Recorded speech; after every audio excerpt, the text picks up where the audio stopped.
구시력이 165회입니다.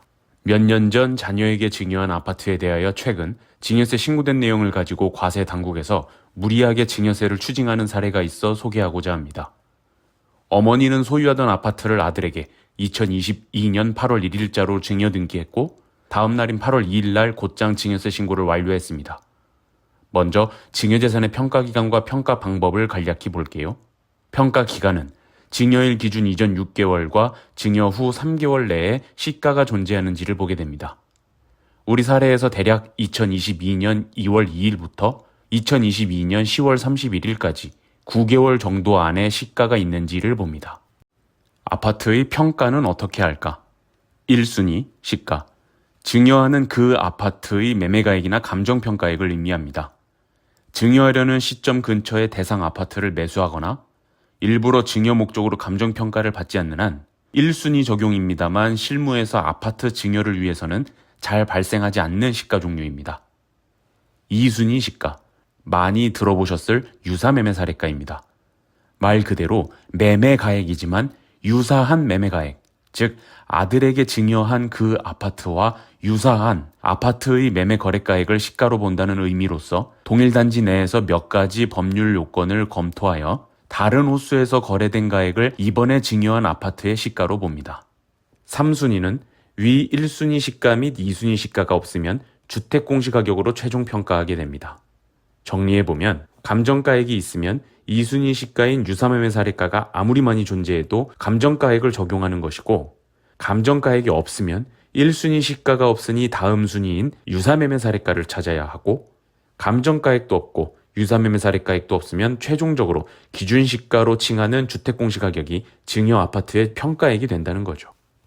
짚고 갈 것은 1순위 시가인 감정평가액은 증여 전 6개월, 후 3개월 안에 존재하기만 하면 가장 우선하여 시가로 적용하는 반면 2순위 시가인 유사매매 사례가액은 증여일 전 6개월부터 신고기한 내 증여세 신고일까지 존재하는 가액만 유사매매 사례가액으로 인정합니다. 유사한 동호수의 아파트 거래가액을 가져다 쓰는 개념이므로 엄밀히 따지면 증여한 그 아파트의 가액을 나타내기에 정확하지 않은 가액이고 납세자들에게 예측 가능성을 확보해주고자 신고일 이후에 발생한 유사매매 사례가액은 시가로 보지 않겠다는 취지입니다.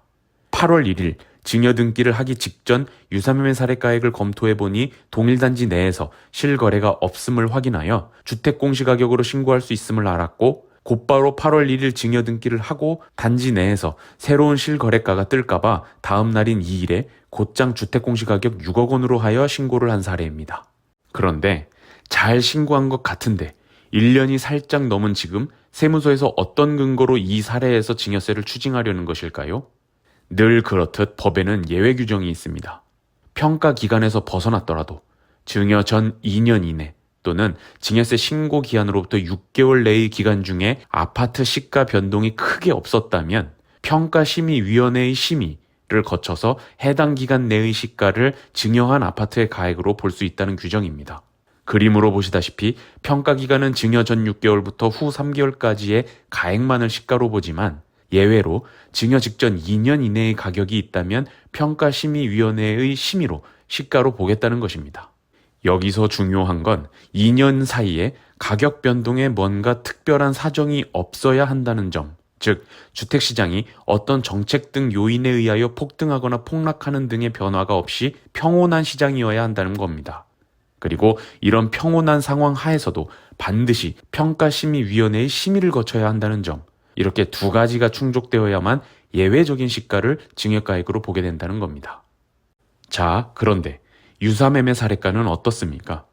유사매매 사례가는 신고기간 내 자진해서 신고만 했다면 증여 전 6개월부터 신고일까지만 존재하는 거래가액을 시가로 보겠다고 소득세법 시행령 제49조 제4항에 있습니다만 앞서 설명한 평가기간의 예외 규정을 적용함에 있어서는 신고를 제때 했음에도 평가기간을 벗어난 기간에 있는 유사매매 사례가도 해당 증여 아파트의 시가로 과세당국은 추징하려 한다는 것입니다. 사례에서 신고 직전까지 유사매매 사례가 없어 기준시가 6억 원으로 신고했는데 세무서는 평가기간에서 벗어난 1월 15일에 6억 5천짜리 거래가 확인됐다는 거예요. 따라서 평가 차이 5천만 원에 대해 증여세 추징하겠다는 것입니다. 이대로 추징되면 대충 수중자인 아들은 생각지도 못한 세금 약 1,800만 원 정도를 토해내야 합니다. 앞으로도 이렇게 추징하겠다는 세무서에 연락을 받으실 분들이 꽤 계실 텐데요. 법률적으로 다툼이 있으면 변론으로 하고 실무적인 대응 방안은 다음과 같습니다. 어차피 세무서 담당 조사관도 평가기간 밖 2년 내 유사매매 사례가로 추징하려면 평가심의위원회의 심의를 거치는 등 관련 절차를 거쳐야 하니 다소 번거로울 겁니다. 쉽게 해결하고 싶을 거예요. 그러니 우리는 이제라도 소극감정을 받아볼 테니 감정평가액대로 받아달라고 해볼 수 있습니다. 6억으로 신고한 것을 세무서에서는 6억 5천만 원으로 재평가하여 추징하려는데 감정평가를 받아보니 6억 2천만 원으로만 받을 수 있다면 3천만 원 정도 평가를 줄일 수 있고 세율 30%만 적용해도 가산세 제외하고 본세를 900만 원이나 줄일 수 있습니다. 또 다른 방안은 만약 평가기간 밖에 6억 5천짜리 외에 6억에서 6억 5천 사이에 다양하게 거래가 형성되어 있다면 납세자에게 가장 유리하게 적용될 유사매매 사례가로 해달라고 말해볼 수 있습니다. 담당 조사관은 증여세 추징을 위한 별도 관련 절차를 밟지 않고도 납세자와 협의 끝에 납세자가 자진해서 수정신고하는 것으로 유도함으로써 일정 부분 세금 추징 실적도 생기고 납세자는 원래 세무서에서 추징하려던 세금보다는 낮아지고 업무는 수정신고를 자진해서 하는 격이니 간결해지니까 사실 모두에게 윈윈입니다. 애초에 추징되지 않으면 좋겠지만 어쩔 수 없다면 말이죠. 조금 전 법률상 다툼은 변론으로 하자라고 했습니다만 정말 무리한 과세입니다. 오죽하면 담당 조사관도 저도 이렇게 과세하고 싶지도 않고 이렇게 과세하라고 하는 경우도 처음인데 어쩔 수 없어요 할 정도였으니 당국의 추징 의지의 분위기가 얼마나 지엽적인 부분까지 무리하게 뻗쳐 있는지 간접적으로 느낄 수 있었습니다. 요즘 부동산 시장이 좋지 않아 아파트 증여는 거의 발생하지 않지만 세무사들 사이에선 아파트 증여가 있으면 어떻게든 감정평가 받아서 신고하게 한다는 분위기더라고요. 그만큼 평가 방법 3순위에 해당하는 주택 공시가격으로 신고하는 것에 따른 위험성이 높다는 것을 의미하겠죠. 오늘 사례에 해당하신 분들이 이 영상을 접했다면 세무대리인을 잘 알아보셔서 좋은 방안으로 대처하시길 바랍니다. 이상으로 165회 구실 이야기를 마치겠습니다. 감사합니다.